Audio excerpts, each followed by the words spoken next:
Nous sommes aujourd'hui le 15 mars et c'est la journée internationale des droits des consommateurs, une journée qui attire peu d'attention ici en Côte d'Ivoire et pourtant, plus qu'ailleurs, la voix des consommateurs doit être entendue, surtout dans ce contexte de lutte contre la vie chère.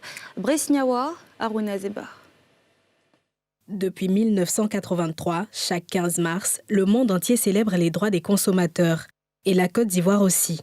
Sauf que cette journée passe inaperçue sous le nez de plusieurs Ivoiriens. Je ne sais pas qu'aujourd'hui, c'est la journée internationale des consommateurs. Peut-être parce qu'ils ne sensibilisent pas, peut-être ils n'en parlent pas beaucoup. Donc moi, je ne sais pas en tout cas. Je ne sais vraiment pas si c'est la journée des consommateurs, parce qu'on ne voit même pas l'effet que ça fait sur la population. Aujourd'hui, on devait avoir au moins chaque semaine une émission de nos dirigeants pour nous parler de pourquoi et comment ils nous défendent. Pour certains d'entre eux, cela serait dû aux actions des associations de consommateurs, presque inexistantes sur le terrain. Pour d'autres, les actions sont faites, mais elles sont inappropriées parfois et insuffisantes. Surtout dans ce contexte où tout le monde crie à la cherté de la vie. Les actions que ces associations posent ne sont pas encore à un niveau de perception élevé. Sinon, je pense bien que si ces associations existent, c'est qu'elles travaillent. Mais il va falloir qu'elles redoublent plus d'efforts, qu'elles fournissent assez d'autres efforts pour qu'on puisse percevoir ça au niveau de nos pauvres populations. Pour répondre à ces préoccupations, la Fédération des réseaux ivoiriens des consommateurs a organisé un panel autour du thème mondial « Finances numériques équitables ». Aujourd'hui, le numérique fait partie du quotidien des Ivoiriens.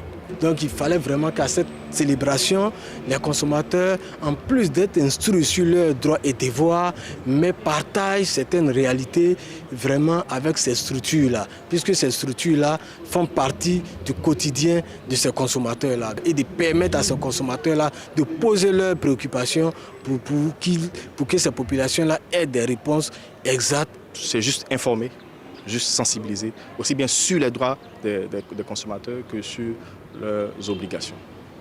L'Union fédérale des consommateurs de Côte d'Ivoire marque le coup de la semaine du consommateur et révèle que les soldes sont de plus en plus adoptés par les populations. À l'aide du téléphone portable, la possibilité est offerte aux consommateurs de voir les marchands les plus proches de consulter la liste des produits en solde, de vérifier, de s'assurer de l'effectivité des soldes avec l'affichage des prix avant et après solde. Par ces temps de vache maigre, où le défi de la lutte contre la cherté de la vie est sur toutes les lèvres, les soldes géolocalisés ne pouvaient pas mieux tomber. Selon le président de l'UFC Côte d'Ivoire, dans le secteur du mobile money, les derniers chiffres disponibles révèlent que le secteur a passé le cap des 30 millions de comptes de monnaie électronique, ce qui montre une nette progression de la finance numérique en Côte d'Ivoire.